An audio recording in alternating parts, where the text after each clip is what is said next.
I miss the months where you don't see the sun, like, and it's just all clouds and rain and shit.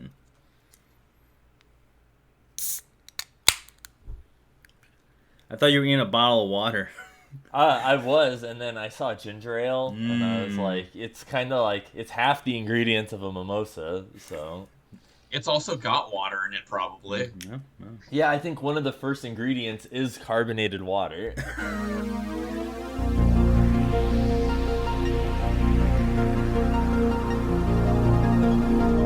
Hello, and welcome to episode 36 of the Nothing to Play podcast, a mediocre podcast about video games, movies, and Matt giggling. As always, it's your boy, Just-in-Time Carter, and this week, podcast is coming a little late. I wanted to wait for Troy since he decided to go to a Seattle comic convention because we're going to talk some E3. And with me on the podcast, just like last month, I have Maddie Martin and Troy Smitherson. I wish that was my last name. Hey, well, when you get married, you can change it. You can be whatever you want. Yeah, I mean, yes, I live in Seattle. I can be whatever I want. Yeah, in Seattle, you can, like, marry a mailbox. I told my dad, so I got a new job, but my manager isn't there, and I told my dad, oh, has he had a baby? Like, meaning his wife had a child and he's taking paternity leave, right? But my dad, knowing that I live in Seattle, was like, he had a baby? This man had a baby? Like, I don't know what's going on over there. I can't trust this. I was like, He's no. Like, you goddamn kids with your pronouns. Yeah. No, they give us paternity leave over yeah, there. which then, what a magical then thing. when I explained that was even more. I feel like his mind could have been wrapped around a man having a baby more than a dude getting time off for his wife having a baby. My dad was like, I didn't have no damn time off. Your mom went to work 3 days after giving birth to you. What the hell's going on with this generation? Yeah. He's like, wait a minute, if he's at home, then who's at the factory? Yeah. Like, I'm pretty sure it was something. It's like, well, you know, men, if anything, they want to go to work. So that way they don't have to deal with the baby. Like, it's always the excuse, like, oh, hey, honey, you gotta get the baby as I got work in the morning. You know, like... And thus why Troy turned out to be such a good individual. I think I'm pretty good. Compared to my brother, I think I'm pretty good. I was like, real question is, do you put the dishes in the sink or do you put them on the counter next to the sink? Oh, bro. Our dish situation is not good. I'm not gonna lie. Normally, like pre-COVID, you know, you put them in the sink. When it fills up, you do them, right? But it's like, dude, so we're here all the time. We have to dishes every day as we're using dishes every day. And it's like, it fills up the sink. We're like overflowing the counter. And now it's taking over the stove also. So it's like, you got sink, all this counter space. And the stove is just piles of pots and pans. Like, it's... And then we'll play chicken. Me and Stephanie will play chicken. Like, who's going to do the dishes? As whoever's going to do it, it's an hour job, you know? And basically, you're like sitting there like light Yagami dude, over here. Like, someone's gonna have to wash forks here in a minute. Well, that's it. We'll run out of silverware, and like we. You're like, I'm just eating with my hands. Well, yeah. I busted out some plastic forks that I bought like 3 years ago for a Super Bowl party, and I pulled out a plastic fork and started eating. She was so pissed off at me. I was like, I don't need a fork. I'm not doing the dishes. You're sitting there eating spaghetti out of a fucking coffee cup with your hands, just a spider. I'm not joking, man. I have used the cup for a bowl. You know, that's good cereal. Honestly, I think that people should start eating cereal out of cups. I'm just saying that it's way easier to, like, you know, you drink the milk at the bottom out of a cup than like you have the bowl and then half of it spills onto your shirt and stuff. I mean, that's a whole podcast episode right there, is the cereal cup debacle. I think that it should be marketed, and I think that you'd make a bunch of money. You're like, Kellogg's, if you're listening, hit me up. Yeah, if there. That's why whenever I was a child, I had that cereal bowl that had a straw on it. I remember that, yeah. Dude, and then the spoon, when you put it in the cereal, the spoon changes color when it gets cold. I didn't have that. I don't know what that is. I think it came with tricks. Is that It was what like a eventually trick turned spoon. into the nail polish that lets you know if you have a date rape drug in your drink? Yeah. Is it the Yes. same Yeah, technology? absolutely. That same guy, his daughter inherited the rights to the spoon and then adapted it in nail polish form. So Matt, Yeah. all right, I have a question for you. So Troy went to Washington, San Diego Comic-Con, whatever the fuck convention it was. Yeah. I want to know $300 over under. How much do you think Troy spent on comic books at the convention? I'm thinking over. I'm probably thinking over too. All right, Troy. Alright, What do we got? so He has to preface this. technically, I only spent like maybe $400. I took out $500 for the day. So it's like also when I got beer, Responsible. when I got beer or like breakfast, I had like a pancake house was right by the place. We got breakfast. I spent the $500 cash on that. And by the end of it, like comic books aside, I did buy Wolverine #1 for $100, and then got Chris Claremont to sign it, which was pretty cool. But so technically, I'm around the ballpark. But the day before, I went to the comic shop to buy things to get autographs, and that was another $600. So I kind of. I'm just gonna say I basically spent $1,100 on comic books on in that weekend. I mean, the Wolverine #1 is really cool. Yeah, that was cool, and that autograph was cool. And I met Peter David. He's a huge Hulk guy. He invented Professor Hulk and stuff. Dan Jurgens, who did Death of Superman, and I got that autographed. Jerry Conway was there. I'm a little upset. He's the guy who invented the Punisher, but he also invented Harold Danvers and a bunch. Like, dude, he did a bunch of shit. He's the one that killed Gwen Stacy in the Spider-Man run. Oh wow. And no one was there. Like, no one, like, even, there wasn't even a line. I, like, felt bad for the guy, like, for being such an icon. And then, like, he's right next to Chris Claremont, who did X-Men for, like, 15 years. But it's like, Yeah. I was in Chris Claremont's line for almost 2 hours, I would say. And Jerry Conway didn't have a single person, like, walk up to him the whole time we were in line. Like, I actually felt bad for the guy. Jesus. Yeah. You walked up I mean- and got one of your freebie comics and gave him a pity sign. Like, you just... I actually didn't get anything autographed because I didn't have anything. Because the thing is, anything he's ever written is like fucking. The first appearance of Punisher is like $15,000. I don't fucking have that money. I have $100 for Wolverine 1. I don't have $15,000 for the Punisher.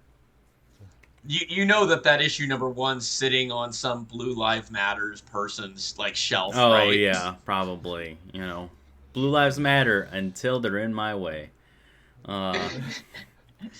That's the Punisher's motto. But And that's also their model. also, So- no, it was That's also honestly this- it was super on fun. this. I was a little skeptical going to it, because it would be like the first time I'm actually surrounded by a bunch of people. I'm vaccinated, and I'm in Seattle, where I think we're like one of the top city. Where our city is one of the top cities. Our state's one of the top states of vaccination rates, and I'm in where there's a bunch of nerds. So I assume Yeah. that they're all good, you know. And no one wore masks, and we all walked around, and we all felt right, you know. You got to be human beings. Yeah, for it a was little it was bit. really cool, and I got a little drunk, you know. I didn't steal anything, you know, so I'm growing up, and Is it really Comic-Con yeah, though? If you don't steal I know, it? I know. It's not Justin's Comic-Con unless you do. I that. know. not one Well, I wanna be it a would part be. of. It literally would be the first time I haven't stolen something. I just felt like it would taint the wholesome experience a little bit, you know.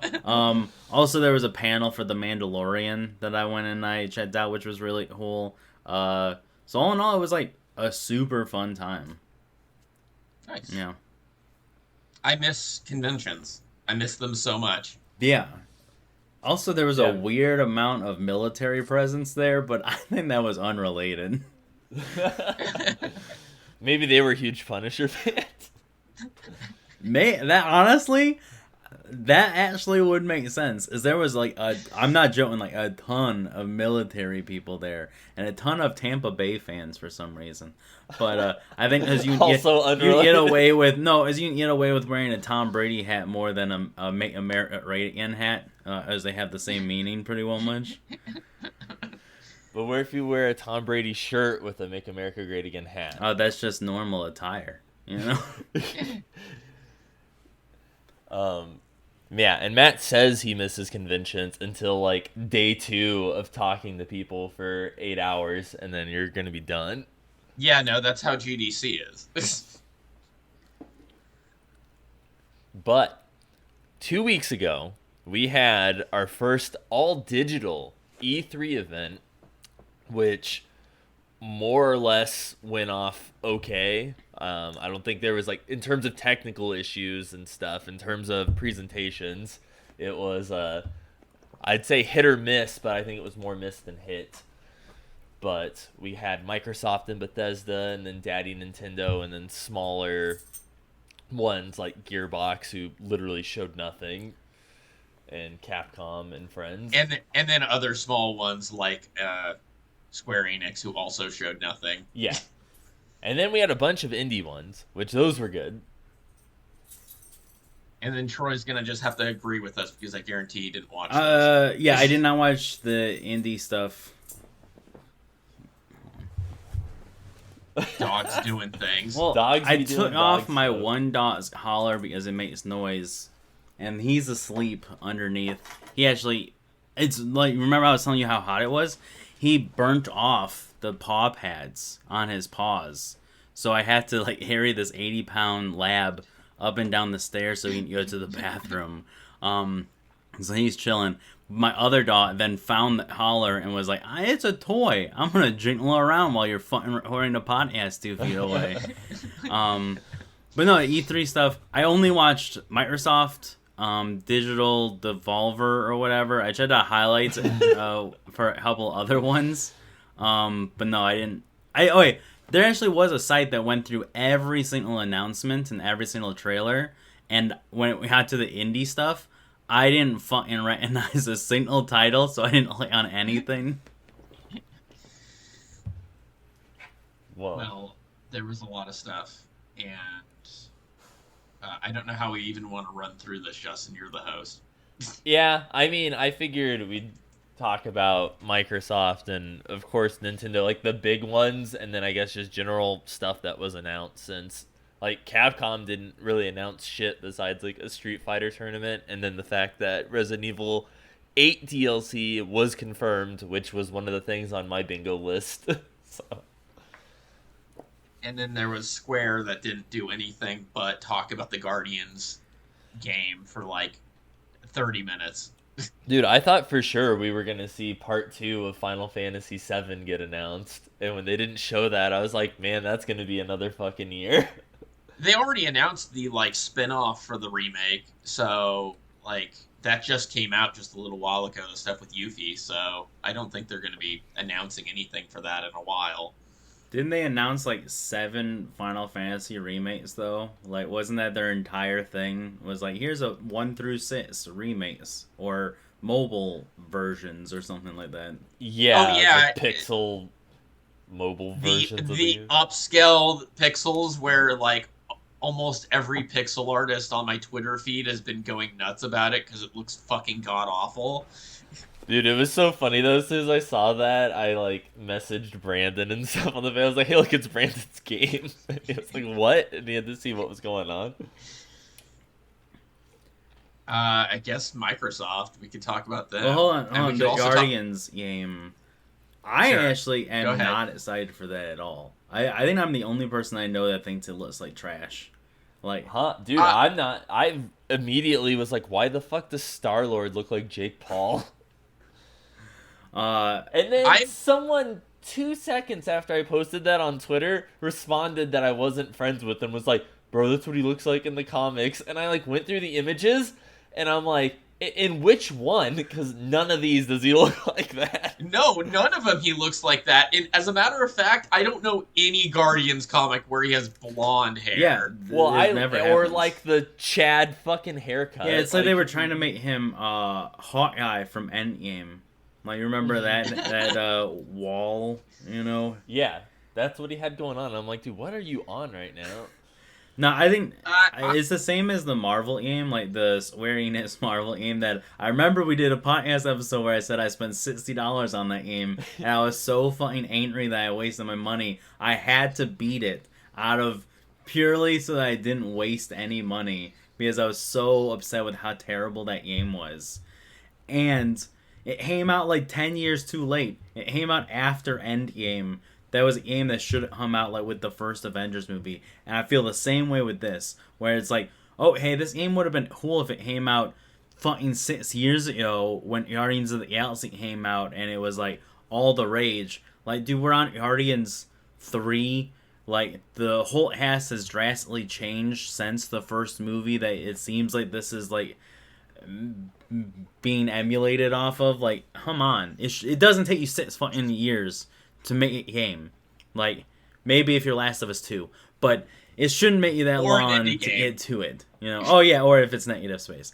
But yeah, like, why are you waiting so long to where it's almost like no one even cares about these characters anymore? My problem, so I think the game looks like it's going to be a good middle of the road fucking beat 'em up. It's not going to be great. It's not going to be fantastic. It might be kind of funny, but my problem with it is both it and the Avengers game is the fucking art direction.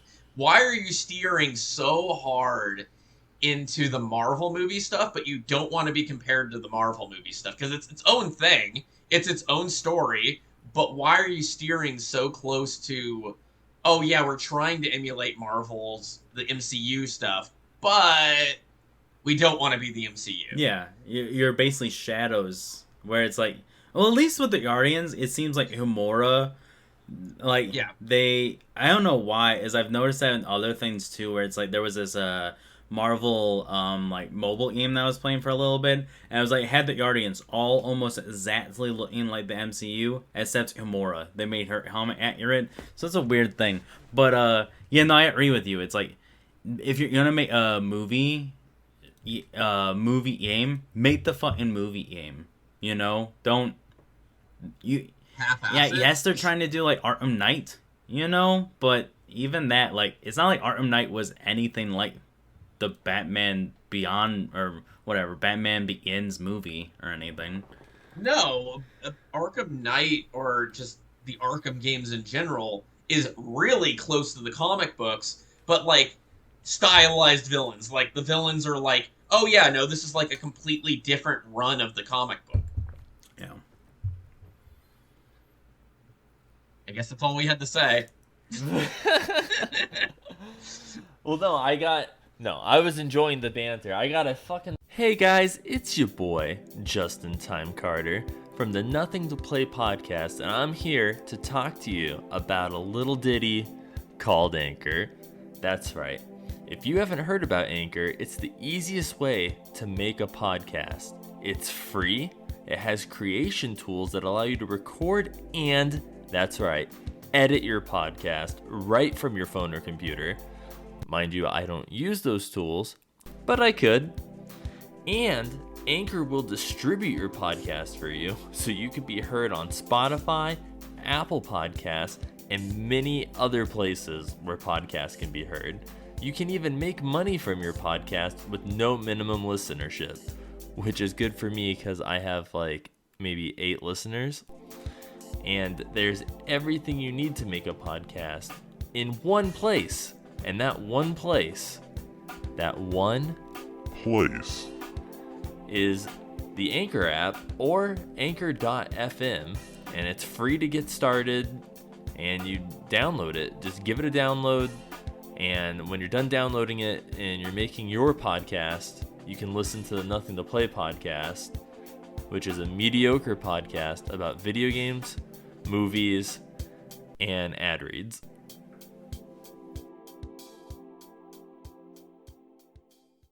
But yes, E3, Daddy Nintendo came in with the new Metroid game. Yeah, actually, that was what stole E3 for me. Or by stole, I mean the only actual thing at E3 that I was like, okay, all right. Is I love the old ones. I never liked Prime. I thought Other M was terrible, but having a the Metroidvania, like the whole reason it's called Metroidvania, well, half of the reason, is having that side scroll stuff. Like, fuck yeah, man, that's cool. I'm really excited for that, and it looks like super fun.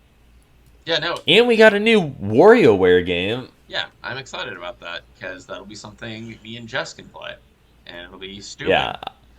I saw Wario on the screen and my heart stopped for a second, thinking I was getting Wario Land 6. And you're not. No. What else did Nintendo announce? I'm spacing on it now. I don't have my the list of stuff. the Breath of the Wild 2 teaser trailer. Yeah, dude. Yeah, dude, in that trailer, Link was doing some, like, Village of the Hidden Mist shit, like, melting in the puddles, like, on top of mountains and stuff. Yeah, and it looked like you'll probably play as Zelda in this one, too, I think. Like, that's the feeling I got. Well, if you don't play as Zelda, all of the fan community is gonna explode and be upset. So, because everyone's been like, what if you could play as Zelda in this one? And it's like, oh man, like, the fan theories are gonna be too bad. But you've always played as Zelda. Oh my god. Zelda's the main character. Yeah. It's not the Legend of Link. Yeah, I'm not a fan of Sheet, so I don't really care about all that. But I thought Breath of the Wild was also... It's also still the only Zelda game I've ever beaten. So, every other game, eventually, I find a dungeon that is too hard, or I get bored. Like Majora's Mask, I couldn't figure that shit out at all. That moon just kept crashing in my face. I was like, fuck this game, I'm done. Well, Wind Waker, I think I got bored also. Well, instantly, whenever Breath of the Wild and Elden Ring got announced, instantly there was already discourse for both of those things, which is the thing that always happens whenever a FromSoft game or Breath of the Wild gets mentioned, which is, why are the weapons gonna still break, and why are FromSoft games don't have easy mode? Actually, what's funny is I didn't know why people were like losing their shit over Elden Ring. I didn't know who it was from or anything. So I'm playing the trailer, and Stephanie's first words were, "Oh, that looks like an adult Zelda, like an adult Breath of the Wild." I was like, "What? It does? What do you know?" You're like, yeah, you gotta remember, you're like, Legend of Zelda is the original Dark Souls. Yeah.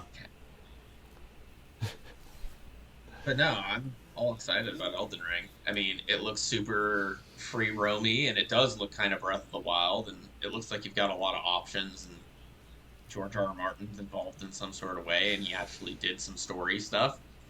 That's why. And you can ride a horse. The last book? Yeah, that's what I was about to say. Motherfucker's in there writing a video game, and no one needs his input in. And we still don't have... He's waiting until Game of Thrones is, like, no one gives a shit about it anymore. And then he'll come out with the books that are the complete opposite of the last 2 seasons. So that everyone will love it and think it's awesome. Well, I think we're about halfway there. I mean, if I was a marketing person, that's what I would do. Yeah. Because nothing killed a boner faster than the last 2 seasons of Game of Thrones. I didn't think that the ending was all that bad. I was sort of fine with where everyone ended up. But the seasons, not... Like, I don't know why they didn't think... This podcast is about Game of Thrones now. I don't know why they thought people watching 5 seasons of motherfuckers getting killed, and then they thought, well, let's not kill anyone anymore. And on top of that, let's resurrect like 5 people you thought were dead, including a sword that someone threw away for symbolic reasoning. And then let's not kill anyone, and no one gets anything cool anymore. We had a little bit of incest. The end. Like, ugh, man. You gotta wrap all this shit up in 6 episodes. Yeah, and like it could have been cool. Kill everyone. That's literally the only thing they had to do. Kill everyone. And you know who they killed? The fucking dragons. Like, they killed the only ones anyone gave a shit about. Dude, my thing was after that finale, man, that spin-off dropped off the fucking map. Like, they were like, let's pump the brakes on this. It's animated now. They are still trying to do it, but no one wants to put the money into it, so it's going to be animated now. Jesus. Which, I mean, if they get someone like the Castlevania like team, totally cool, fine with that, you know? I mean, the Castlevania team... Speaking of which, the Castlevania team can do no wrong. Yeah. I still haven't finished the 4th season, but I don't mind taking my time with it. Like, I actually do enjoy it episode to episode. Yeah, I think that's the only thing that I've binge-watched in a while, and I kind of regret it now because we're not getting any more Castlevania for a long fucking time. Yeah, there is a spin-off show coming. Yeah. With Belmont, but... I know. I'm still hoping that if they continue doing it, that we'll get like a Symphony of the Night like season or something. Well, apparently the next season involves Richter, so Chris's kid will be in it. Yeah, it will. Chris Stevenson, being the fucking weeb that he is, named his kid Richter. Yeah. Yeah, what? I realized you didn't know. I realized you didn't notice it was his name because you call him Gloves McKenzie still. I'm not joking. This morning I was trying to remember what your guys' nicknames were, and I thought that you were Gloves Thurman. Justin, I don't remember people's nicknames. I mean, I remember Battletoads. That's the only one I remember. But yeah, Chris was the one that wore gloves and then always wore the fucking bleach hat that was remember that. green and white. And the Orange Crush shirt with 6 holes in it, cargo shorts, and flip-flops. Dude, the first day so we had this class together. This is no longer and it was when we were 3 guys. Now it's about Collins College. Hold on, we'll get back to E3. But Chris, on like the first day of class at like one of the classes, it was like a public speaking fucking class, and I want to say I think you were there. It might have been one of the first classes we had when we transferred campuses. Yeah, he got up and he had to say something like interesting about yourself or whatever, and he stood up in front of everyone and was like, "Hi, I'm Chris," and he's like, "I have cardboard on my wall that I throw ninja stars at." And I'm like sitting there next to him, like my hands on I'm like, what the fuck are you talking about right now? Like, why would you say that in public to everybody? Those were good times. That was fun. College was fun. College was something. Yeah. Oh, I don't remember a lot of it. I did a lot of drinking. Didn't we all? Yeah. Oh, so Microsoft, they did things. Yeah, speaking of drinking, yeah, we're getting more Fallout 76, boys. Oh, for real, I missed that. I watched Microsoft, and I don't even remember that happening. Yeah, they're like, yeah, we know you guys love this shit. No, here's more DLC, and they're like, the bugs we fixed in the last patch, guess what? We got some new ones for you. Yeah. I have not played any Fallout game ever. The microphone that I'm using was like $100 if you buy it by itself. It was $75 if you buy it with Fallout 76. So it was cheaper if they gave you the game. It was negative money. So of course I bought that, and I've never played the game. Troy's like, so I spent $100 on this mic. No, I spent $75 on the mic. Because buying Fallout 76 was minus $25. Jesus.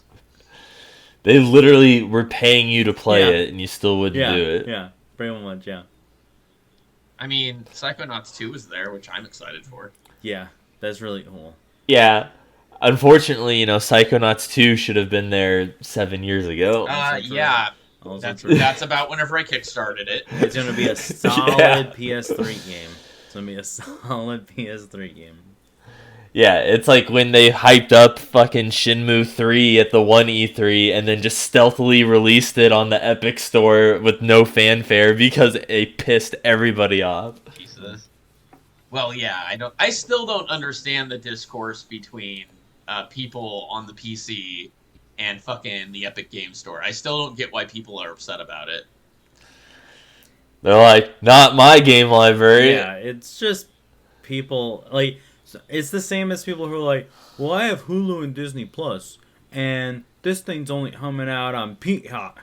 Like, this is communism. It's bullshit. Which, really, it's the definition of capitalism. But, yeah, it's just people who are... Don't tell them that. It's people who think that they're entitled to entertainment, and they want everything comfortable. So it's like, well, I've spent $700 on Steam. I don't want to have to download another library for free that doesn't cost me anything, and it's just another icon on my desktop that, you know, I fill with fucking weeb anime backgrounds that I got off of 4chan. Like, fuck off. If you want to play the damn game, just download Epic Games, you know? He's like, that's it, I'm going back to the Pirate Bay. Yeah. I forgot about Pirate Bay. We get shut down like every 2 weeks or whatever. Oh, man. That was good. Remind me of LimeWire. I forgot about that. Was the original, right? LimeWire. Yeah, I wasn't allowed to put LimeWire on the family computer because even my parents were smart enough to know that was a virus fucking haven. Swiss cheese, man. Like, we destroyed our first computer. Dude, speaking of destroying their first computer, also, going back to Collins, Chris wrecked his laptop within the first 24 hours that he got it on, like, our second or third week of school. He literally got the computer, went home, downloaded 5 or 6 antivirus softwares to protect his computer. Like, 5 of them were fucking Trojan, like, malware fucking breeding machines. And it, like, wrecked his computer to the point where he couldn't even, like, get to the Windows Start screen and had to take it to IT the next morning after we got it for them to, like, completely wipe it. Damn. And he tried to open a torrent with Windows Media Player, and he couldn't figure out why it didn't work. He's like, I downloaded the torrent file, and it was Bleach episodes 47 to 68, and it wouldn't play my anime, and I don't know why. Oh, that kid. I remember being... Here's the only memory I have is being really pissed off that we did Secret Santa one year. I did Secret Santa with you guys, and I had Chris. And I actually, like, put in the effort, and I got him, like, a Pikachu that was a Naruto guy, you know? And, and I was like, this is a thoughtful gift. And what I got in return was all the shit no one wants in their, like... game loot box. What was that? Lootcrate? Like, it was all the shit that was like, it was Lootcrate in itself is just trash that no one wants. So they took the things that even they didn't want and sent it to me, and I was like, fuck these nerds. I'm never doing this again. Dude, that's so good. I remember the one year, because at least you got that, because I remember, I think it was either the year before that or after that in the Secret Santa, Chris got, I think it was Alex, and Chris didn't have any money, so for his Secret Santa, he called him over the phone and then traded him like a dozen Pokemon.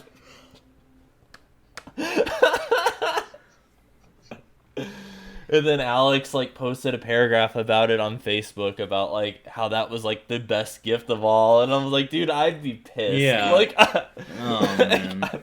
Here's all these Magikarp that I just caught. Yeah. He's like, bro, he's like, check out boxes 1 and 2. Whatever you want, they're yours. Don't even fucking look at box 3, though. Saying, like, you can't have I'll any give of you that. stuff, but there's a limit. I'm not going to give you anything I want. Yeah. Here's some like, electric energy cards. It's Christmas, man. Like, don't be fucking greedy taking all my fucking Bidoofs and Pidgeots and shit, man.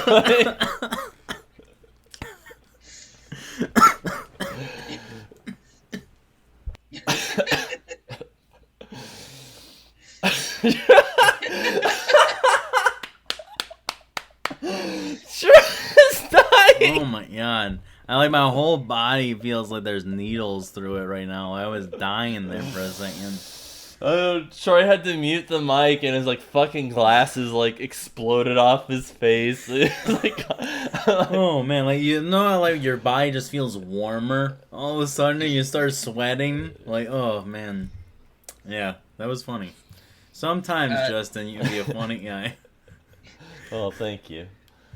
So Devolver Digital won this year again, right? Yeah. I mean, as everything else was boring, so by default, them putting literally any effort into a presentation was fun. Yeah, their presentation was great. I wanted to see more of Card Shark and stuff. I was hoping they were going to show that, but they showed a bunch of new stuff instead. Well, I'm super excited for Wizard with a Gun because the animatic really was fucking cool. Yeah. There's another game they had that was like the Temple Run or something like that, where it was like there's a bunch of people, first person one, and it's like you seem to die all the time, but you get to play versus other people. Like that actually looks really fun.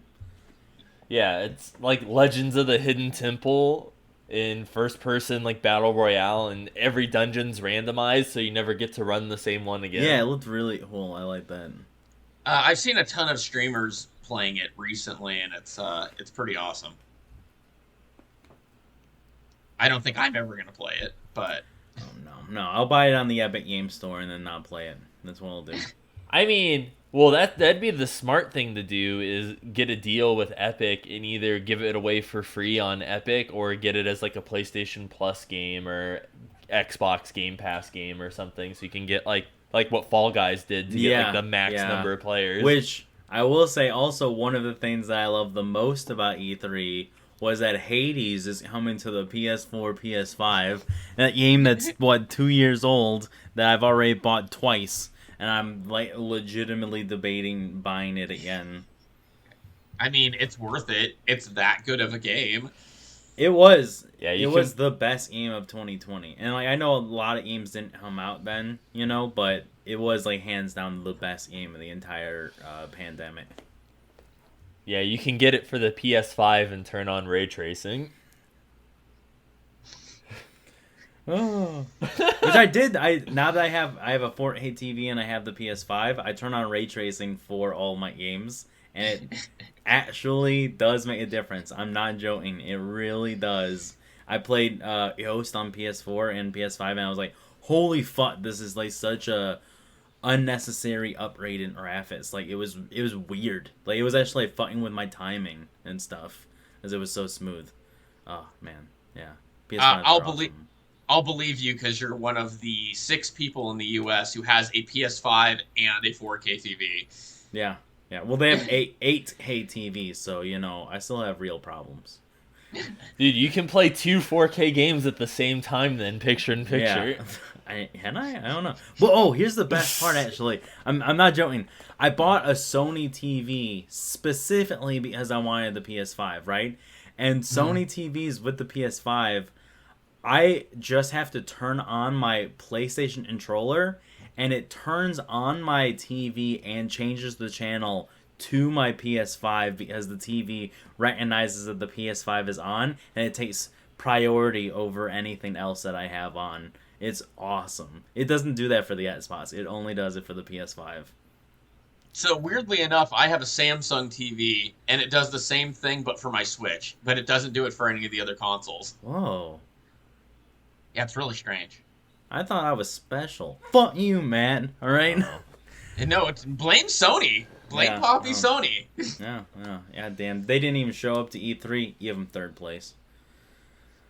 I mean, give them third place. They showed Elden Ring, so you're like, give them a solid second. Well, the thing is, they didn't have anything to show. Like, not showing up was the best thing for them. What were they going to show? The same clip for Horizon? Ratchet? For the West? Ratchet already came out, like, the weekend before.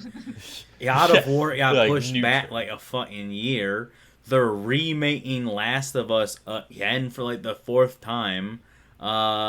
Doing a remaster of it again, and what else do they got? There's no Slight Hooper, there's no Jack and Dexter. I mean, honestly, if they didn't have God of War, there's no reason for them to show up at all. Right? like last year, or was it last year or the year before? It's when they came out with the like announcement trailer for Ghost, which was fucking wild. But if you don't have something like that, then just don't go.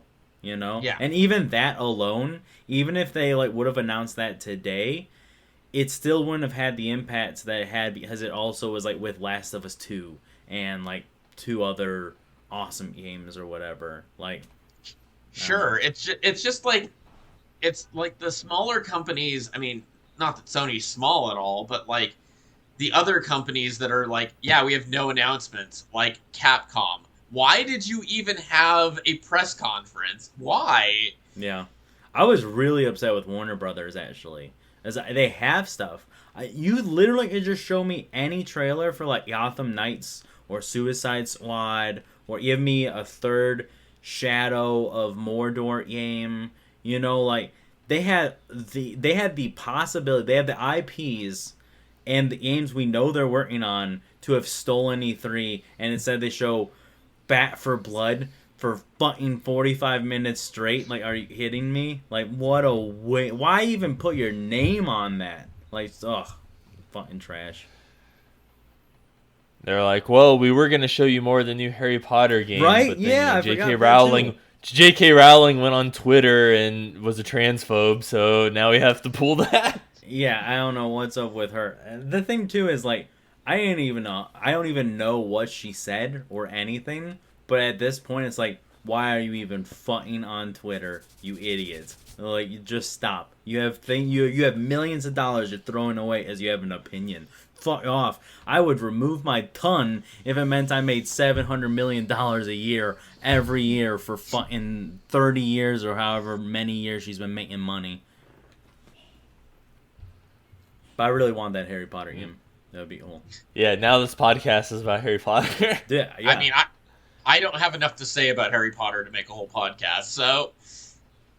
No, that RPG looks fucking awesome. Like it. Oh yeah, without a doubt, it's gonna be super cool. It's sad that her name's attached to it still, and she just keeps ruining that universe. But this all started when she said Gandalf was gay. Everyone was like, "Oh fuck yeah, J.K. Rowling has literally no evidence whatsoever in the books or movies." But she said something on Twitter, everyone pay attention to her. And that's where y'all fucked up. Because you let her make completely ridiculous announcements and everyone cheered. And guess what? Eventually she was going to say something you didn't like. You should have you should have stopped it at fucking Dumbledore. I know I said Gandalf. They should have stopped it at Dumbledore's yay. The problem would have been done there, alright? God damn it. I know, and she's like, he's gay, and like, Hagrid has 6 toes, and Malfoy isn't circumcised. The thing is, all of those things could have been said. Like, I'm not 100% sure you're making that up. You're like, now I have to go check the wiki. Yeah. Be right back. So what else was everyone excited for, E3 wise?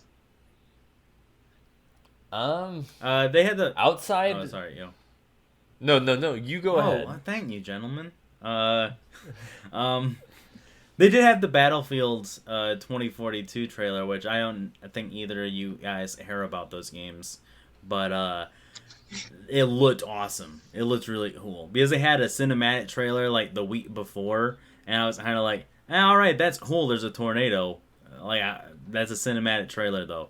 But then they showed the tornado in the gameplay, and for real, it's like you're playing on a map, and a tornado can come and just swoop you up, and you have a possibility of getting out of the tornado and living, or you get crushed to death by a truck that's going like 200 miles an hour. And I was like, that's actually really cool. I would love to play that. So, personally, I think Battlefield looks pretty cool, but I know that that's not your crowd. No, I'm 100% indie games all the time because I don't know why. I crave new things. Mm-hmm. Yeah. I was like, I'm still really excited for 12 minutes. Oh, that was awesome too. Like, yeah. The story like involved around it, and the fact that it's kind of like a puzzly kind of trying to figure it out game looks really cool. Yeah. I saw one shootery game that was kind of up my alley, and it looked interesting. It was called BPM, Bullets Per Minute. And it's a kind of Doom style looking game, but everything, all the shots, all the reload, it's all timed to the music. And Oh. it sounds dope as fuck. Like just watching it and hearing it played, it's like kind of got a rock kind of background or music, and it's just all the shots and everything just sound really cool. It's Cadence of Hyrule, but for Doom. Yeah, Troy's going and looking it up. Yeah, well, I didn't know about that. I love when games do that shit. Like, there was a racing game. I don't remember what it was. It was back when we had PS3s and Sony had Hat. You remember? Mm-hmm. And like their I'm sorry was here's 2 games from a list of 7 games that you didn't want to buy anyways. And but one of them was a racing game, and I don't remember what it was called. But it had the same thing where like the tracks and your boosts and stuff would all be timed to the music, and you could import any music you wanted, and it was like all like the tracks were all adaptive to however the music went. So it was really cool, and ever since then I've like loved that theme. So if there's a shooter that does stuff like that, but yeah. Yeah, it looks super cool. So I'll probably be playing that. There was a ton of cooking games. That was fun. I know, like that. I like the little bear in game, the breakfast and bear. The Bear and Breakfast game. Yeah. That's super fun. In the going back to Devolver, there was a game called Inscription that looked creepy as all shit, and it was like it looked super indie, but it's like really weird looking. Yeah, that's the one that's made by the dude who did Pony Island in the Hex. Oh yeah, that's right. That would be something Justin's all about. Yeah. Dude, Troy, have you ever played Pony Island? Nope. Nope. I don't even have a joke for it. something My Little Pony. Yeah, something horses are gay. I don't know. Well, it's one of those games where it's like what they show is the game, and what the actual game is very deceiving. Oh, all right, that's pretty cool. Which one? Pony Island. Yeah, like it looks weird and it looks like some shitty pony game, but then as you play it, looks a lot like when you don't have internet and you have to play with the T-Rex. The T-Rex game. Yeah. That's like the same graphics. It looks fun. Yeah. So we were at... So funny story about the T-Rex game. So we've got my niece and nephew over for the summer, so they're just kind of hanging out. And we went to some taco shop, and my nephew didn't have internet on his phone.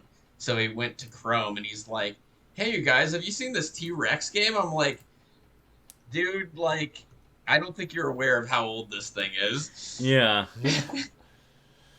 He's like, whoa, I don't have 4G in here? Some kind of shithole is this? Yeah, you should have gotten your vaccination, kid. Yeah, then you'd have 5G. What was it? There was a some dude posted on Twitter, and he was like, my kids were basically explaining rolling. You know, the Asley is like, no, what it is you send them a link, and they think it's one thing, but it's that song never gonna give you up. You know, and it's funny. And the dad was like, yeah, no, Rit rolling. I know, we did it all the time. He's like, no, that's not what it's called. That's not. It's this Rit Asley. It's this really old classic music. And then he ended the tweet with like, they also think they invented your mama jokes.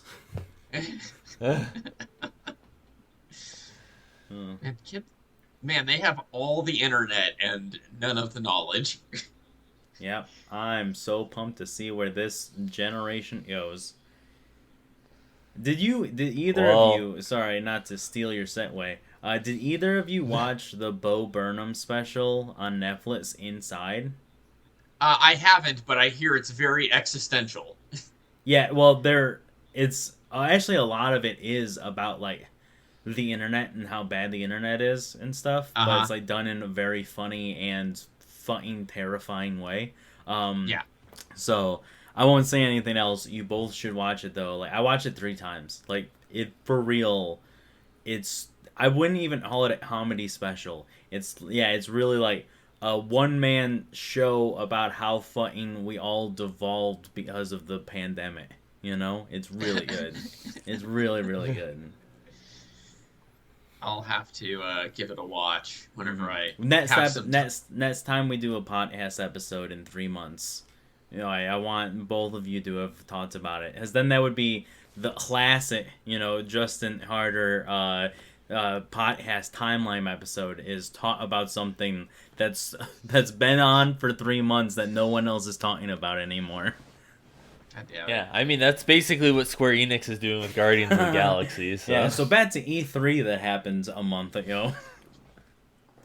It was only a couple weeks. Road 96 is pretty cool. That story-driven kind of procedural, like there's a billion different alternate paths you could take. I mean, I'm not sure how many different stories you're going to get out of it, but if it's anything like the advertised, it's pretty cool. Yeah, I'm trying to remember. Like, there was just a lot of other, like, indie games and stuff that I thought were interesting. Like, it was funny because after watching, like, the Wholesome Direct, I watched it again with Megan because we didn't get to watch the full thing. And every time one of them would come up, she's like, bro, can we buy this? And I'm like, dude, it's just wishlist on Steam. And then every trailer was like, wishlist on Steam. And she's like, I want all of these, and I can't buy any of them because... And I was like, yeah, and they're probably not going to be out for like another 2 years. Because they're indie games. Yeah, if ever. Yeah. Yeah, I mean, they've been showing Tunic at E3 like the last like 5 E3s. Tunic's never coming out. Which is that... Well, it has a demo now, so... It's had a demo for like a year. But I know. I'm not trying to make excuses for him. When's Negative Space? Yeah, there you go. All reliable. Is that where we're at in the podcast now? Negative space jokes. I'm sure we've had like 3 of those so far. I know. I mean, I think that's pretty much it for E3. What I want to talk about is fucking Loki. Oh yeah, that's right. All right, yeah. Since Loki is now... We're up to episode 3. So Loki is half over. Yeah. And I kind of want to know, like, some of Troy's guesses have been on the mark. Some have been slightly off, but... I think I'm like half pretty and good. Half, I was like, half, you know? I have a good feeling for the ends. Is... I have a good feeling for the ends.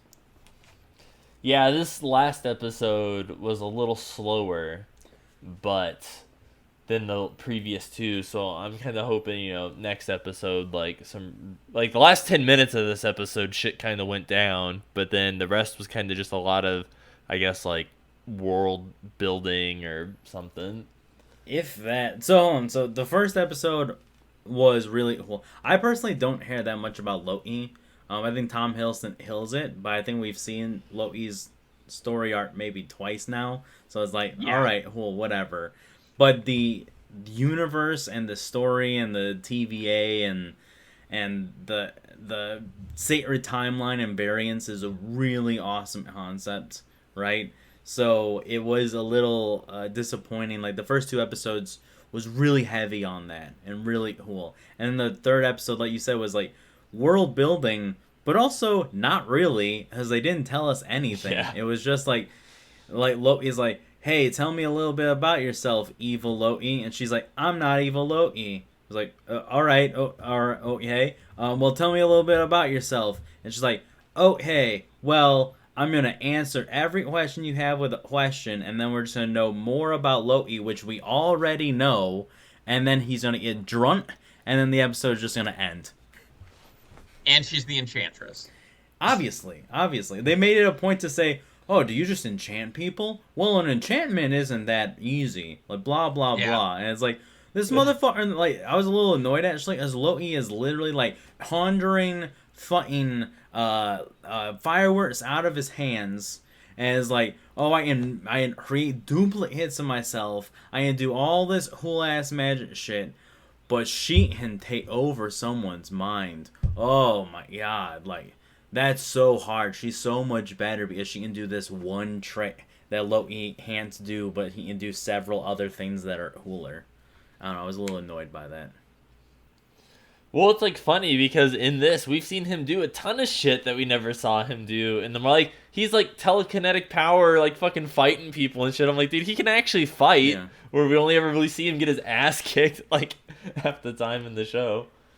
Yeah. I think he does some cool stuff in Ragnarok, if I'm not mistaken. Like at the end, doesn't he fight some stuff at the end on the Rainbow Bridge? Yeah, he fights some people. He fights some people with his knives. He does some things. But yeah, no, it just seemed like, and the thing too is like, the ending of the third episode, like the ending of the first two, like left us with huge cliffhangers, huge like, oh man, like I legitimately don't know what's gonna happen next, like as far as the plot goes. And then this one was like, oh man, their only way off of the planet was the ship. The ship is blowing up. It's like, well, there's 3 more episodes. Obviously, you're not gonna die on this planet. I don't know why they're like, now it's like next episode. I'm kind of thinking like, okay, well we know we get off of the planet, then we can pick up the plot again. Like I have to wait for them to get to where I'm at as like, and that's never good for a show. Like you always want the audience to be guessing where they're going to be going, and now I feel like the show is taking purposeful time to catch up to the expectations that I already have, where I know they're going to get off the planet. Like, you know, and they it surprised me. I just didn't really care for that ending. I didn't mind the episode all that much. I don't mind slow character building kind of stuff. And, I mean, we didn't learn a ton about anything. You're absolutely right. What I thought, I'm not even into Doctor Who, but the whole episode felt really Doctor Who-ish. Like, you're just going to some random place and something's happening, and they're just kind of interacting with whatever's happening. That's kind of how it felt like to me. Yeah. Well, it's like they go to that one lady's house and, like, to ask her, like, where is everyone? And Loki pretends to be her dead husband and stuff. And I was like, all right, that was cool.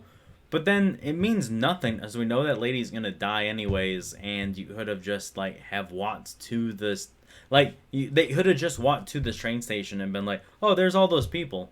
You know? Like, having that stuff in the middle, yeah. Yeah, in reality, them interacting with her didn't do anything aside from they're both trying to trick or do something in their own way, and they both fail in the same way, you know, like Loki does. Yeah. Jess's theory is that this isn't a variant of Loki, but more so maybe Loki's like a daughter of Loki or some sort of thing, because that's why she doesn't want to be associated with the name. It's possible. I don't think that's like probably what's going to happen, but no, it could like be. It Has they even? There was a point in I think the second episode where Loki made it a point to say, "I don't just project other people. I literally create other people that look like me, but they are their own people, and then I can absorb them." So maybe it's not like, you know, standard daughter stuff, but maybe Loki like created a female version of himself, like clone, and then it got away or something like that. You know, I feel like maybe Loki would have remembered doing that, but I don't know. You know, I mean, he gives birth to a horse. 6 horses. I think okay. So personally, I think that the whole thing is going to be that there was a variant universe where Loki is a girl or something. Like, I even wonder if, like, you know, when Odin finds Loki in the Ice Troll Kingdom, what if you find out the whole time there was a female there also? Like, there were twins, and she's really... Either she's, like, the female version, or it's a universe where they just gave birth to a girl instead of a boy, you know? Mm-hmm. I think the whole thing's going to be, like, that because she's a woman... she can't be a Loki. And so the Time Variant Authority, aka Society, is saying you were supposed to be a boy, and she's finding her own truth, which is that she's a girl, and it's going to be all a bit metaphor for trans people, and that's why she doesn't like the name Loki, because that's her dead name, and Sylvie is her chosen name with her chosen identity, and I think moving forward it's going to be a goodbye to the Loki we know, and a hello to the Enchantress, setting it up that like Loki is a more gender fluid type character instead of typecast. That's well, my... I mean, that's probably pretty accurate. I was gonna say too, what if Loki and her are both actually the same person, and Loki, when this is all over, whatever, he did his job, they basically do the time disintegrate thing, and then he basically becomes reincarnated as a woman, so it's him, but like from like a future and a timeline where he gets reincarnated after dying in the universe or whatever from the TVA shit. So he's like interacting with himself, and that's like his destiny is to constantly like hunt himself. So do you think that the Enchantress is real? Like, or is this a Fight Club situation? Like, I mean, I think it's like a real person. It's just, because she's from a different timeline or a different, like, because she even said when they were comparing childhood pasts or whatever that, they told her when she was a kid that she was adopted, whereas Loki didn't find out until later on or whatever, like, as an adult that he was taken and stuff. So she obviously, like, lived on Asgard and stuff as a kid like he did. Well, it also seems like she doesn't have a mother, or at least her mother is dead. Or was she didn't dead get at a very interact early age. So that actually brings up I thought this was a loophole at first, but maybe it's just a plot point. If there's only one sacred timeline, how can you have had her living her whole life on Asgard and then jumping ship? It doesn't make sense. If the whole point of the TVA is that the moment something happens that's different, like, there couldn't be an alternate timeline, because the whole purpose of the TVA is to stop alternate timelines. So it's not like she lived 1,500 years and then the TVA came for her. So I started thinking, like, well, this seems like kind of a whole loophole. But what if when she was a baby is when the TVA came for her, and she, like, she did mention that there was a postman that she loved or something, Evan Costner, and there was a movie where he was a mailman. Right, I had seen neither. Yes. You got the reference. And what if they, like, saved her as a baby, and that's why she doesn't have a mother, or why she found out she was adopted from such a long time, because she's been on the run literally her entire life, because the TVA came for her when she was a child. As it doesn't make sense that she would have grown and had a whole life, No, I think that's what happened, and that's the reason why she doesn't know the magic that Loki knows, and instead she knows different magic. But that's also all assuming that the TVA isn't a bunch of bullshit, which I think it is. Well, yeah, but then if you start bringing in, because I'm assuming a lot of this is kind of setting up for, like, again, Doctor Strange and, like, multiverse stuff. Or it's just, or it's setting up for more boner jokes. Yeah, but it's like, but there is one main timeline, but then that means for each multiverse there has to be one main timeline that gets as well, and the two timelines could cross or whatever, and that's like because of branching paths, which is why they try to prevent branching paths to prevent timelines from intersecting with each other. So here's the thing. I think that, like, a lot of people are infusing alternate realities with multiple dimensions, because I'm going off of the rules that were in Doctor Strange 1.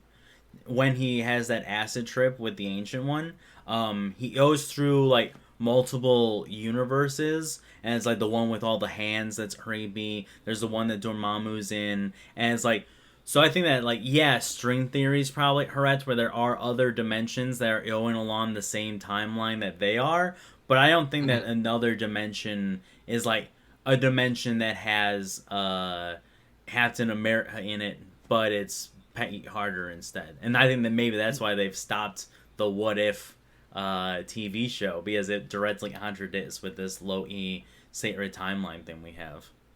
Wait, we're not getting that anymore? Well, it's just been delayed for such a long time. Like, oh yeah, that's right. I thought it was supposed to come out this summer, right? Yeah, it was supposed to come out a while ago. And then the thing is, everything's already filmed. Like, I mean, it's an animated show. Everything's already been recorded. Like, whatever. I was to say Evan Peters. Chris Evans, like, T'Challa even. Chadwick Boseman recorded shit before he died. Like, everyone has already done their line, so it's been done for how long? They've just been pausing it for some reason, and I wonder if they're waiting until like, yeah, maybe the end of Loki and maybe Multiverse of Madness and Spider-Man 3, WandaVision is all opening up alternate timelines, and then they'll release What If, because it'll tell you what those alternate timelines are then, you know? Mm-hmm. So my theory is that, I mean, depending on if they, because they were hinting at it with WandaVision, but they didn't pull the trigger on it. And they've almost kind of retconned some stuff because there's one main timeline. And comic book readers will know that, like, timelines branch all over the fucking place. Like, you have all kinds of alternate timelines for things, which are, if I'm understanding the way that the comic book logic normally works, is these alternate timelines are just alternate dimensions of, or not dimensions, but alternate universes of things, essentially. But with Loki, and there only being one timeline, that's essentially saying that at this current point in juncture, the MCU is the only timeline. It's the only thing in the multiverse. Yeah. But I'm assuming that at the end of this, that'll break, and then we'll have the multiple universes that we know. Yeah, you're kind of making me think that I wish the one true timeline is such a waste. Like, yeah, that's the needed plot point, but this would have been such a better time for, as they have the variants, right? And they're like, oh, there's other versions of Loki, one where he's like half troll, and one's where he can look like this and that. It's like, you would very easily have just been like, yeah, there could be variants where some Spider-Men have their web shooters in their wrists, and some Spider-Men have to create web shooters, and then boom, a sentence just that simple would have been like, Tobey Maguire's Spider-Man is canon now, you know? Yeah, like, absolutely. So I feel like having the one timeline and then it branching out or whatever is probably what they're gonna do to explain this stuff, but I kind of wish they just have already said that. You know, like, they could have just been like, yeah, no, shit's been going on since 2001. You know, like, like, it's been there the whole time. Like, which, I mean, like you said, maybe the whole TVA is complete bullshit. I'm not even entirely convinced the time keepers are real, you know? Yeah. So, this whole one sacred timeline could just be their timeline, and we find out that there always have been these other timelines. They're just concerned with this one existing because it gets them something at the end of the road. Yeah. I also think I've read a few things where it's like the meta commentary on the sacred timeline is kind of like a meta thing for the audience wanting things to be consistent, and how Marvel likes to keep everything in 616. Yeah. They like to bring everything back to what needs to be things. Like, just a meta commentary on comic books and how everything needs to be canonical. Yeah. Which, I mean, DC really fucked up the opportunity to do this sooner, because they have, like, Joker and the Robert Pattinson Batman and stuff, and I think that that's what their Flashpoint movie is going to do.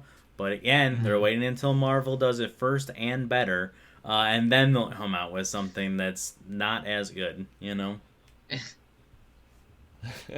That's the DC motto. The CW actually did do it, like, the last year or whatever their last event was. They basically said, like, very well, that every single TV show that's ever come out, every movie is an alternate reality. And, like, they had Swamp Thing, they had Titans in it, they had the CW Flash meeting the DCEU Flash and stuff like that. So, like, but no one watches the fucking CW shows anymore because Arrow turned to shit 8 years ago. And, you know, the movies will never be good because Warner Brothers will keep getting in their own way. I have no idea what's going on anymore, even. Probably not the right words either.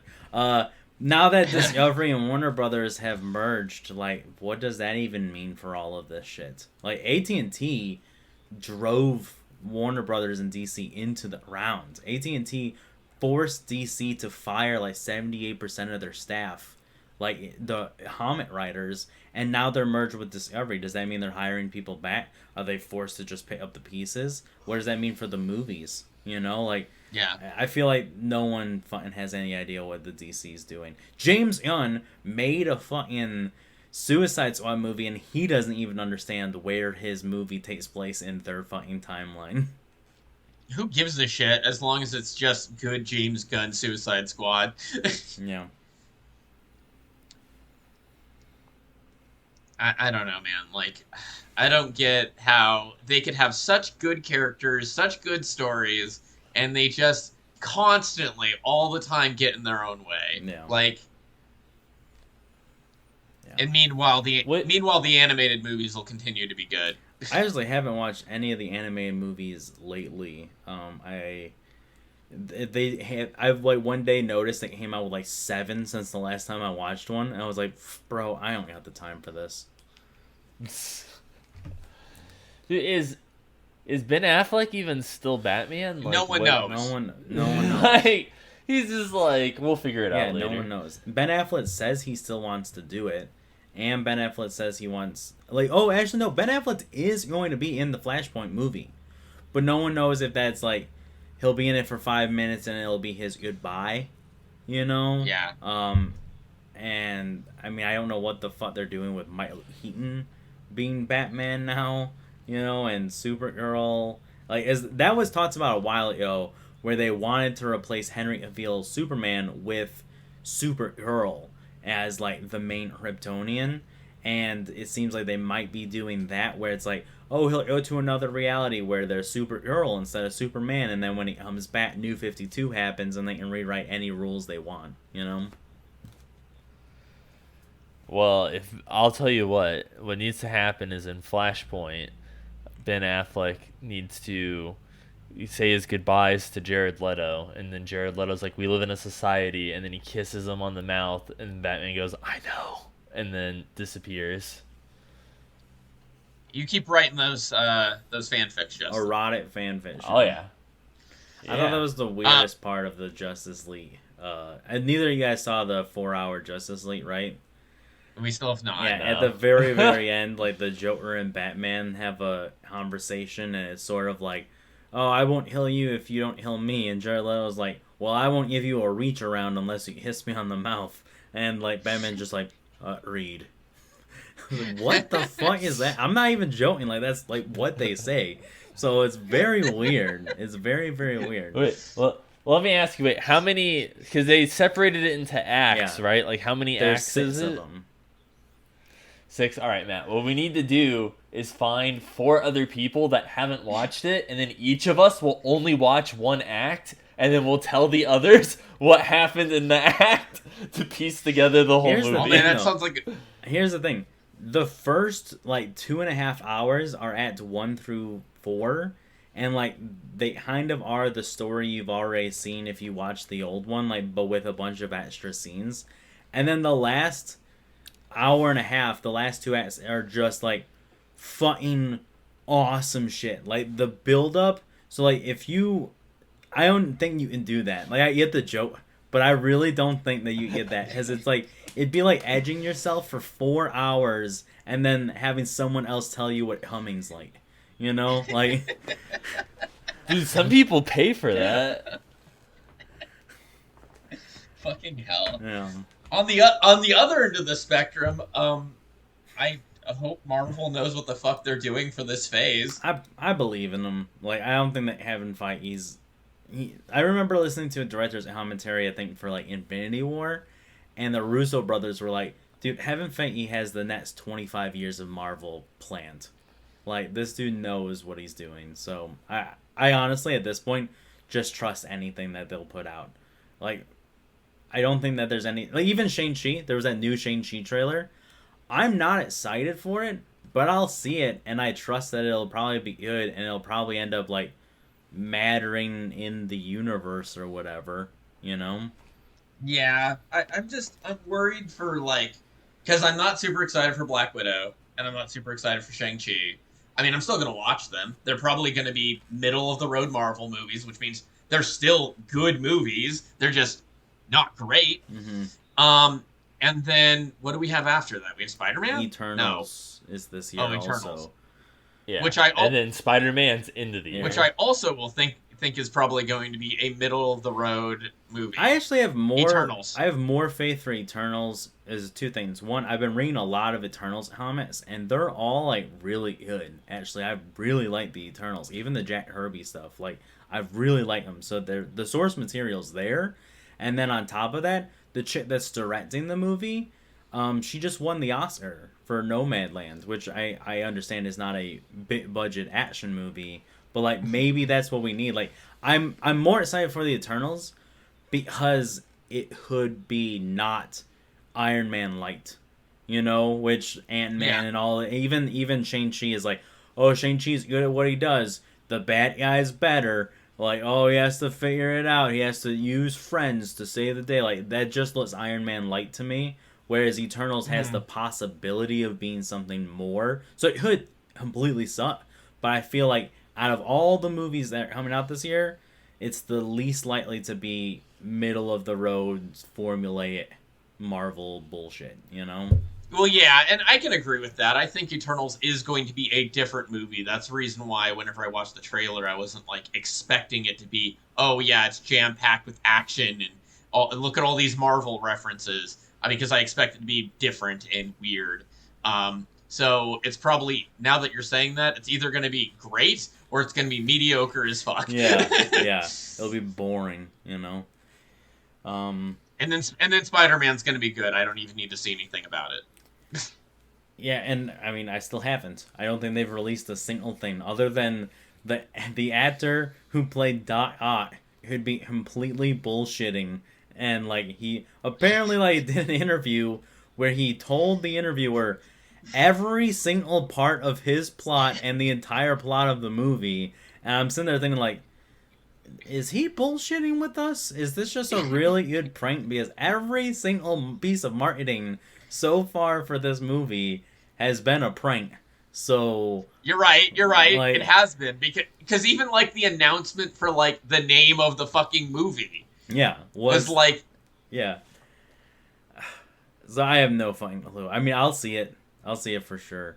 But Suicide Squad comes out in August, so we're actually a month away from that. And like, oh wow, if really Black Widow is so, Shang-Chi's so, and Suicide Squad coming out in the middle of that is awesome. People might get their like dicks hard for DC again. And that's the only DC movie coming out this year. And then we get new Batman in March of 2022. So I think like DC actually has a chance to like slingshot back up if Marvel just keeps producing so movies.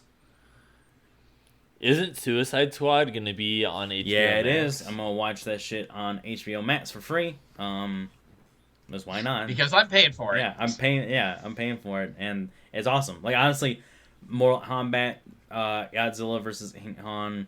Like I haven't felt like, oh man, I missed out as I didn't go see it in theater. Don't tell that to Tanner because Tanner will get all upset.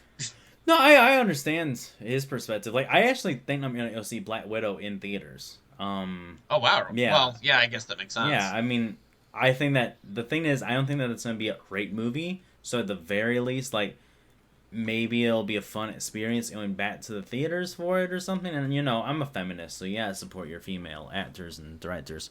But, I don't know, like, Suicide Squad, even Shang-Chi, like, I don't really care for seeing that in theater. Like, What do you think is gonna be the thing in Black Widow that's gonna last? oh, I think it's going to be the new Black Widow. I think that Oh, you think I think that's what they're gonna do. Is they have like this whole family setup where there's like the woman that trained her, dude from Stranger Things is like a weird father figure, and then there's like the younger sister that always wanted to be like Black Widow but was stuck in Russia being an assassin. And I bet that the movie will be setting up the younger chick to take over the mantle of Black Widow, which has been sort of what I feel everything has been doing. You know, Sam Wilson took up the mantle of Captain America. I think that this new Loki is going to take up the mantle of Loki, you know, Enchantress, Thor villain. I think Hawkeye, obviously they're setting it up so that female Hawkeye, She-Hulk, you know, like that's what they're doing. They're really replacing a lot of people. Even Thor 4, I don't know how self-contained Jane Foster Thor will be, but they could be saying goodbye to Chris Hemsworth and giving us a new Thor also. So I feel like Beta Ray Bill. We're gonna get Beta Ray Bill, right? Cool. So I think phase 4 is phase refresh, and I think that Black Widow will be a part of that refresh, and we'll get a new Black Widow character as well. Sure. And then Doctor Strange will probably get the kids back then. Oh, for Scarlet Witch. Wanda. Yeah, we'll probably get Wiccan and Speed back. Yeah, which then it'd be the new whatever the fuck they are. The twins. Like they'll be the new twins, you know. And now that you're saying that, they're also setting up Scott's daughter in Yep. Well, and supposedly Brother Voodoo's supposed to be in it, so he could become the new Sorcerer Supreme. I think Doctor Strange and Spider-Man will be the only ones that ride for a while.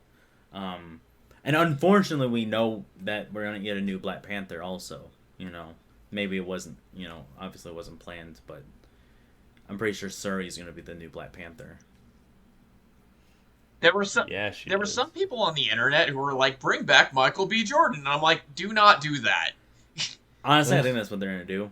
I think that they're gonna go. You read the Hitman Avengers, right? I don't know if you. Yeah. Remember what they did with Black Panther, where Black Panther was the King of the Dead, and he was exiled to Necropolis, but Shuri was the King of Wakanda, or Queen of Wakanda. I think that's what they're gonna do. They're gonna make Shuri the Queen of Wakanda, and they're gonna bring back Michael B. Jordan, because Shuri, the actress, cannot hold a movie. Like, I'm sorry, I don't mean to be disrespectful, but also that bitch is crazy in real life and is like an anti-vaxxer and like is super fucking weird in real life. I don't think that she's gonna be able to hold that movie together. So I think they're gonna bring back Michael B. Jordan. Probably like, oh, we always need a Black Panther. This any broad can't be Black Panther. She'll be the Queen of Wakanda. They'll bring back Michael B. Jordan, hopefully cleverly done, and he'll be like the King of the City of the Dead, and he'll be the Black Panther.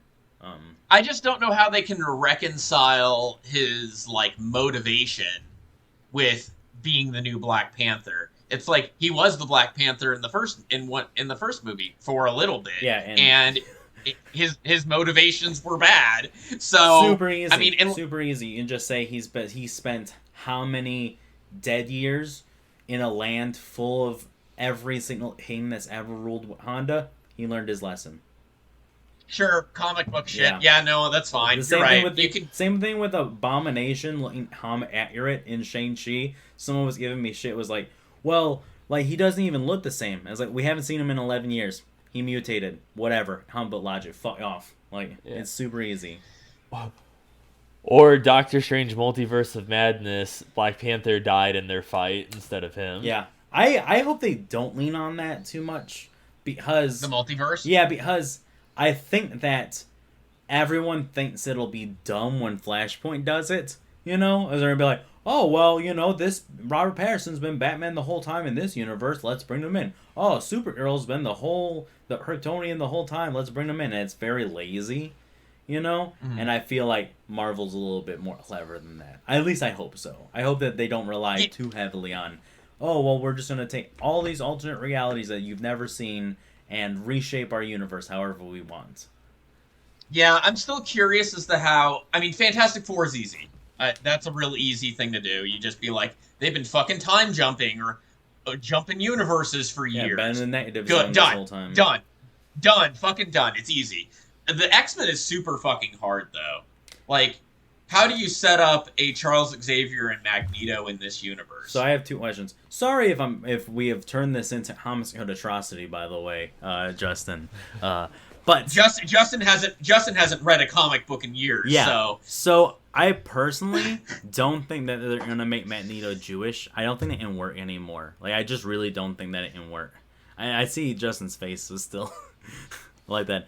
As you can't have a 120-year-old badass, you know, like. So I think they're gonna make Magneto and Charles Xavier black and take them off of the civil rights movement, you know, and which Magneto and Professor X were legitimately mapped off of Malcolm X and Martin Luther King, and I think that what they're gonna do is two things. One, that Professor X really has been doing a good job at keeping it secret. It was like the original X-Men was like you didn't know if they actually existed, and he would always just like take them when they were kids, and no one really knew mutants existed.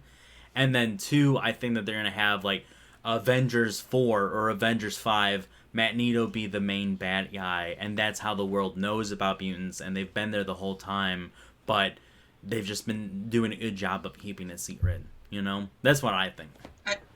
I mean, that would make sense. I mean, that's kind of what the school tried to do in the original runs. Yeah. So that would make sense.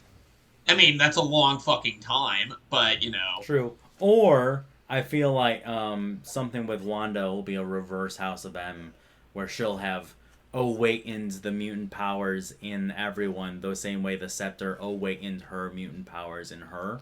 Like, and there'll be some sort of events there where it's like, which I think that's smarter, as that way you can have these characters actually be like children. Like, I think that they shouldn't be like, oh, these characters have existed for so long. Like, give me legitimate like child Cyclops, Jean Grey, Angel, Beast, the first class, and so that way the X-Men can run forever, or run for the next 20 years instead of needing to like explain why these characters have been around for so many years and we've never seen them.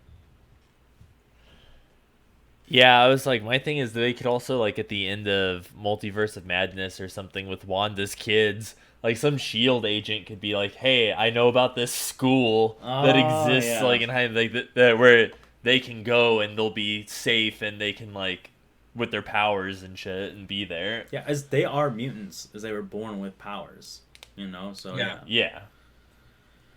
I think I like your explanation more than, like, it's just awakening kind of thing. Yeah, it ties it more into the universe, but it kind of feels like, oh, now we're going to have to do all the first class stuff in order to get to any other mutants. Yeah. And, like, as much as I like the original team, and as much as I like Wolverine, I really want to get to some of the any of the other classes of mutants. Like, there's so many cool characters and mutants we've just never seen.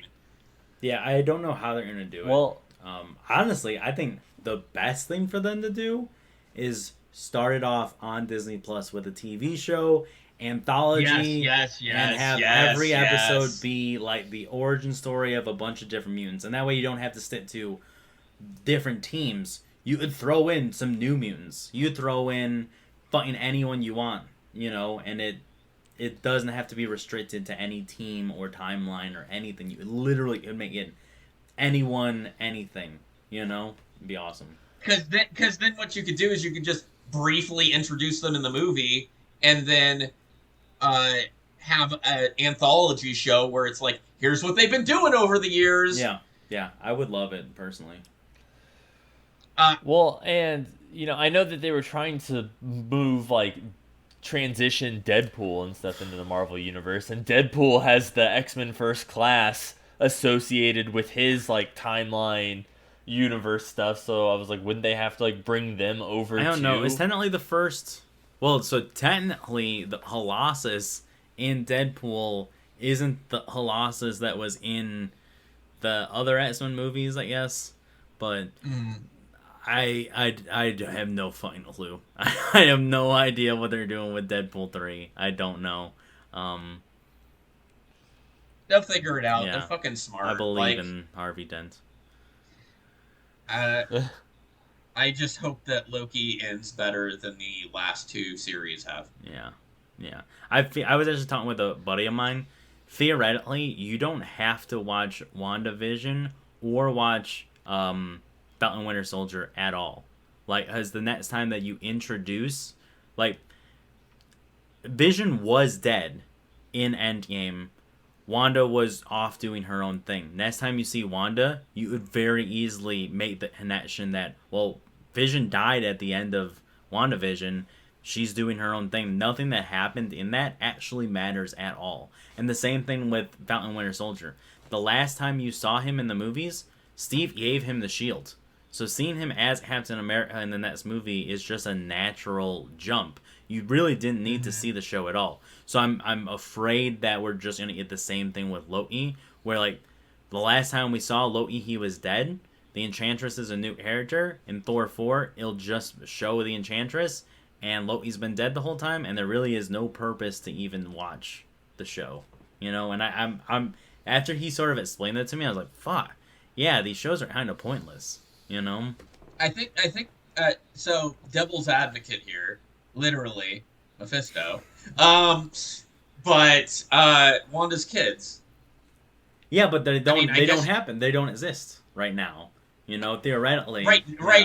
Right now, but I mean, if they do reintroduce them in Multiverse of Madness, which I hope they do, then that would be something that's like kind of a loose end. I'm sure they could find a hand wavy way of catching people up in the movie. But I think it'll be more like what you said with the X-Men, where it'll be like they'll have a short introduction and then be like, if people want to know their origin, you can watch the show, but it really isn't needed. Like I don't even think they have to explain it in the movies. It'll be more like optional. If you want to watch the show, you can, but it doesn't matter at all. Like they'll introduce them in a new way, kind of.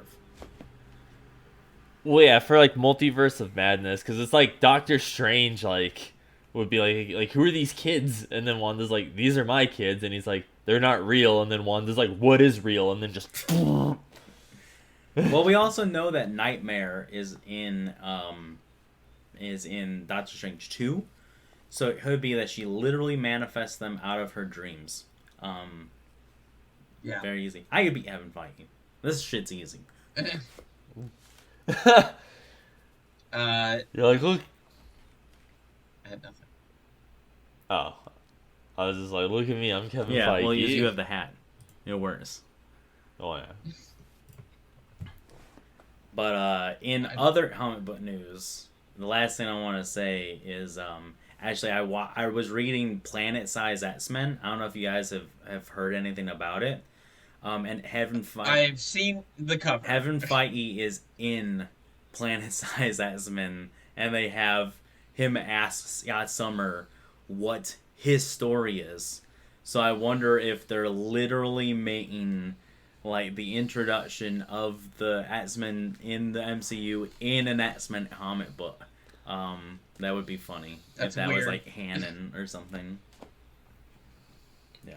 On comic book related reading news, I've transitioned from whatever thing I was doing to comicsology. So I'm slowly transitioning to actually reading comics on that in an attempt to try and catch up to Troy.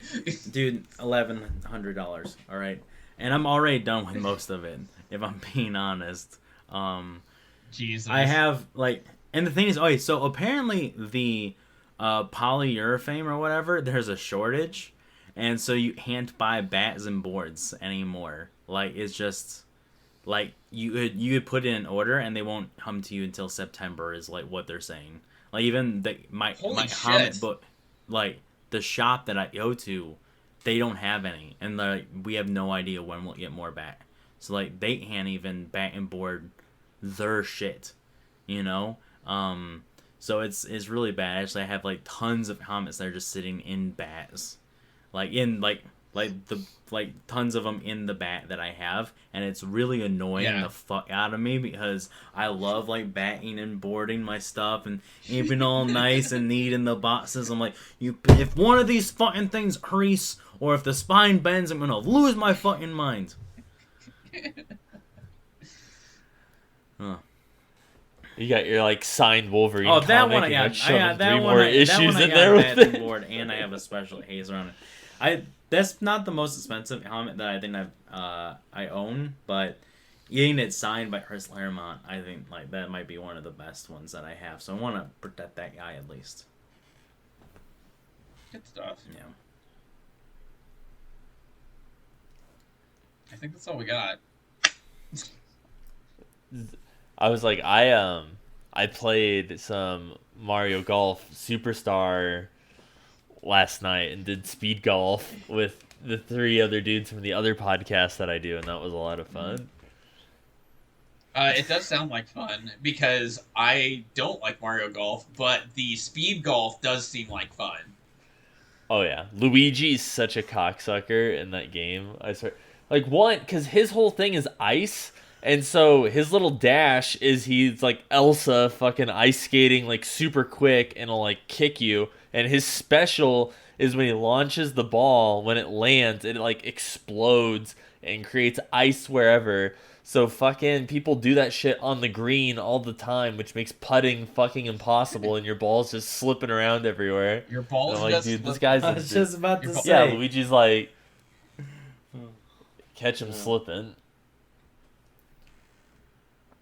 That was a good note to end the podcast on, Justin. Great job. Yeah, gonna no, edit that I part yeah, I out just if wanted to you throw want. that. Wow. All right. Well, I guess yeah. We'll just end the episode then, and I'll go fuck myself. Wait, one thing I actually do want to say is like Okay. you guys know about the Warren Ellis stuff that's happened with like on Twitter and everything that's been going on. I was gonna wait for you to I say don't. no. Yeah. That name sounds So familiar. we but talked I about can't. Castlevania earlier. He actually is the writer for the Castlevania TV show. Oh, yes. Okay, go But ahead. he also wrote a bunch of helmets. Like when I was getting into Image, like he wrote a bunch. He wrote Batman helmets too. He made Transmetropolitan. If you've ever seen like people cosplaying with the glasses, you know. Anyways, Yeah. so about last year, about that time, he got Me Too'd, you know, and basically a bunch of women came out saying that he was grooming them, which I thought was really gross sounding, and then I actually looked at to what it was, and it wasn't as bad as I thought. But a lot of people really hate him. Well, the thing is, it's like, basically he's a fat old like piece of shit guy who has no legitimate talent no legitimate like money or fame or anything like that, but he writes helmet books. So a bunch of women go to Comic Cons and they're like, oh my god, Warren Ellis, you're fucking gross looking, but can I please suck your penis? And he's like, alright, cool, you're a 20-year-old hot chick, I'm fine with that. And he was like online dating like 19 women at the same time. And apparently, like, 60 women came forward and were like, yeah, I met him at Comic-Con too, and he told me that if I slept with him, he would get me into the industry. And I was sitting there thinking, like, you're a fucking idiot. Like, your fucking parents probably should have raised you better if that's how you think you get into the comic industry. But, so it's still really gross, and it's still a total asshole move, but it's not like he's Michael Jackson or something. Like, there's far worse, like, fucking no one has arrested Kevin Spacey, and he rapes 13-year-old boys with Bryan Singer on a boat. Like, so I think in comparison, what he did was not as bad as other people. Anyways. Isn't that also why he's not writing for Castlevania on the animated series anymore? Yeah, so basically, yeah, last year this happened, and everyone, like, shut ties with him. No public appearances. He, like, finished a couple projects he was doing. Like, he was doing, like, Batman's Grave, which DC, like, let him finish it, and then they were like, get the fuck out of here. And then a year later, he, like, which was, like, 2 days ago, he announced he was going to do a sequel to a comic called Fell, which I really loved and thought was really good. And the artist was the artist from 30 Days of Night. If you've ever seen those comics, they're really fucking, like, terrifying. So it's a really good story, right? And he announced, like, oh, I'm doing this. And everyone sort of forgot he existed. And then when he announced that, everyone was like, oh, fuck you, Warren Ellis. I'll never support anything you do or anything you've ever done in your past. Like, fuck you. Yeah. And But every single person, every famous person who said that had the last sentence, until you make amends. You know? So I think everyone thinks like I do, and it's like, what he did wasn't that bad. He's just kind of a piece of shit, you know? And so I have to be outraged because then my fans won't buy my stuff if I'm not outraged. And so please say you're sorry publicly, and then I can be your friend again, and then I can support your stuff. And then even Image Thomas came out and was like, the fuck you are? Like, you're not releasing something that we own. Like, fuck you. Until you make amends. I just thought... and then this morning, Warren Ellis came out and was like, I've contacted the women to make amends. So... And then Image is like, you old slippery dog, come over here. Alright, well, I thought I had you, but you made amends. You said the words. Yeah, so I mean, we'll see how it goes. And I feel the worst for Ben Templesmith, that's his name, the artist, because when Warren Ellis announced he was doing a sequel, Ben was like, well, the type of person that Warren is aside, I'm very excited to work on this. And then Image was like, the fuck you are? Get the fuck out of here, dude who hasn't done anything in 15 years or something. So that whole event was really fun. Like, I've been following it on Twitter, and it's I'm waiting to see now that he said he's gonna apologize. Not that he apologized. He said he was going to apologize. We'll see where it goes from there. Well, yeah, I mean, you know how many edible arrangements he has to schedule and get ordered to send to these women? It just reminded me of, like, Louis C.K. Like, remember everyone hated him? And there's still a number of people who do hate him, and he did some really, really, like, gross things. But also, he technically didn't do anything illegal, and he said he was sorry, so he's allowed to, like, tour again, and people can like him, I guess. I don't know. That's what it reminded me of. Is he touring again? Yeah, Louis C.K., yeah. Huh. Well, yeah. He lost his TV show. Yeah, he lost his TV show that no one watched. But... You were on mute there, Justin. But Justin was saying he also I didn't mute it. I just mouthed it. So that way he doesn't get canceled. No one... Yeah, I don't want people to think I support Louis C.K. jerking off on Random people women, backstage. Yeah. Like, hey, come over to my house. Yeah. Everyone's housewarming gift. Yeah. I mean, I wouldn't be happy if that happened to me, but, you know, I've gotten worse gifts from a Secret Santa before.